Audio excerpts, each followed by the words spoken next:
అంటే ఒక వ్యక్తిని మనం రూపం చూసి భౌతికత చూసి తక్కువ చేసి మాట్లాడకూడదు. ఎవడిలో ఏముందో తెలుసుకొని మాట్లాడాలి.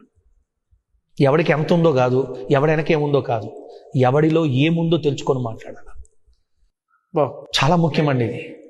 కాబట్టి మనసుతో మాట్లాడాలి, మనస్ఫూర్తిగా మాట్లాడాలి, మనసు తెలుసుకొని మాట్లాడాలి. తక్కువ చేసి మాట్లాడకూడదు, చేదరించి మాట్లాడకూడదు, దులపరించి మాట్లాడకూడదు, భౌతికతను చూసి మాట్లాడకూడదు.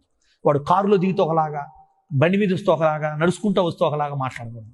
వేసుకున్న చొక్కాను బట్టి, పెట్టుకున్న వంగరాన్ని బట్టి, అంటే ఆడంబరాల కోసం ఆడంబరంగా కనిపిస్తే మాట్లాడకూడదు ఆ మాటలు.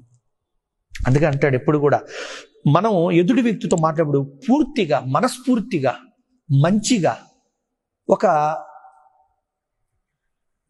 మార్గంలో చెప్పాలంటే ఉన్నతంగా మాట్లాడాలి సార్. ఎదుటి వ్యక్తిని మనం ఉన్నతంగా ఫీల్ అవుతూ మాట్లాడాలి. ఈ విషయం మా గురూజీ చెబుతాడండి. మీరు ఒక యోగా నేర్చుకుని ఒక గురుస్థానంలో ఉన్నారు, అదొకటి మీకు.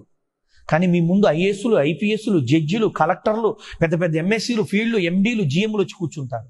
అంటే నీ ముందు కూర్చున్నంత మాత్రం నువ్వు గురువు అయిపోవు, వాళ్ళు శిష్యులు అయిపోరు. పాత్రకి ఒక గంట సేపు నీ దగ్గరికి వచ్చారంతే. నీ సెంటర్ నుంచి వెళ్ళిపోతే వాళ్ళు ఎవరో తెలుసా? ఒక జిఎం, ఒక కలెక్టర్, ఒక ఆఫీసరు, ఒక సీఎం, ఒక ఎమ్మెల్యే, ఒక ఎంపీ వస్తాడు. కాబట్టి నువ్వు జ్ఞానం నేర్పేటప్పుడు వాళ్ళతో ఎదుటి వ్యక్తులు ఏమని ఒక ఉన్నతంగా ఫీల్ అయ్యి మాట్లాడు, ఒక శిష్యుడిగా భావించి మాట్లాడు. తక్కువ ఎక్కువ చేసి మాట్లాడమాకు. అందుకే ఇంకో మాట చెప్తాను సార్, కనీసం కుటుంబీకులతో అండి ప్రేమగా మాట్లాడాలి సార్. చాలా మంది ఆఫీసుల్లో అడ్మినిస్ట్రేషన్లో ఇరకపోయి ఇంట్లో కూడా వచ్చి అడ్మినిస్ట్రేషన్ లాగా నువ్వు నాకేం పెట్టావు, మొన్న ఏం పెట్టావు, ఎరా మీరు అంటే ఒక అడ్మినిస్ట్రేటివ్ మెకానిజంలోకి అలవాటు ఇంట్లో కూడా అడ్మినిస్ట్రేషన్ లాగా మాట్లాడుతుంటారు. ఎప్పుడు చెప్పులు ఇప్పావు అప్పుడు ఇంటికి వస్తూ ప్రేమ అనే ఒక చొక్కా వేసుకొని రావాలి. అందుకని కొంతమందితో ప్రేమతో మాట్లాడాలి, కొందరితో మనస్ఫూర్తిగా మాట్లాడాలి, కొందరితో మనసిప్పి మాట్లాడుకోవాలి, కొంతమందితో మనస్సు తెలుసుకొని మాట్లాడాలి, కొంతమందిని దులపరించి చీదరించి ఎవరితో కూడా మాట్లాడకూడదు.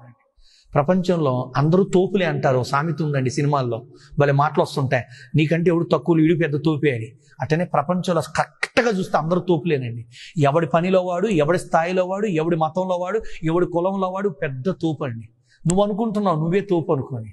ఎప్పుడు కూడా తక్కువ చేసి మాట్లాడద్దు, చీదరించుకొని మాట్లాడద్దు, దులపరించి మాట్లాడద్దు, దూషించి మాట్లాడవద్దు. ఎట్ట మాట్లాడాలా? ప్రేమతో, ఇష్టంతో, మనస్ఫూర్తిగా మాట్లాడండి, హక్కుతో మాట్లాడండి. హక్కుతో కాదు, హక్కునతో అంటే నావాడుగా మాట్లాడండి.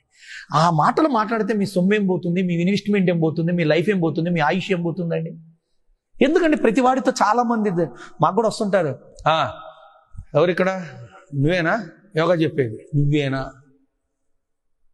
అసలు భలే ఉంటాయండి. మరి వాళ్ళ డబ్బు మాట్లాడిస్తుందేమో నాకు అనిపిస్తుంది, లేదు వాళ్ళ కులం మాట్లాడిస్తుందేమో నాకు అనిపిస్తుంది, లేదు వాడిలో పొగరు మాట్లాడిస్తుందో, అహంకారం మాట్లాడిస్తుందో అనిపిస్తుంది. చాలా కొంతమందికి అండి ఎదుటి వ్యక్తిని ఆకట్టుకోవడం తెలవదండి. మీ డబ్బులు ఆకట్టుకుంటున్నాయి అనుకోవడం మీ భ్రమ, మీ పదవితో మాట్లాడుకుంటున్నారని కూడా మీ యొక్క భ్రాంతి. నిజంగా మీ మనసుతోనే ఆకట్టుకోగలరండి, మంచి మాటలతోనే ఆకట్టుకోగలరండి. మాయ చేయమనట్లేదండి, నిజంగా మనస్ఫూర్తిగా మాట్లాడు, ఎదుటి వ్యక్తితో ప్రేమగా మాట్లాడు. ఇప్పుడు మీరు వచ్చారు, నాగరాజు గారు మంచినీళ్ళు తాగుతారా అన్నది ఎంత బాగుందండి. ఏమంటే నాగరాజు గారు ఏమన్నా తాగుతారా? ఏదో డ్యూటీ లాగా కష్టంగా అయిష్టంగా ఏం అడిగితే భోంచేస్తారంటాడేమో అన్నంత ఇబ్బందిగా అడిగితే ఎట్లా? అందుకే కొంతమంది చుట్టాలు ఇస్తే ఒకళ్ళు ఇంటూ చాలాసేపు ఉండరండి, ముభావుగా మాట్లాడతారు, ఎప్పుడు వెళ్ళిపోతారన్నట్టు మాట్లాడతారు.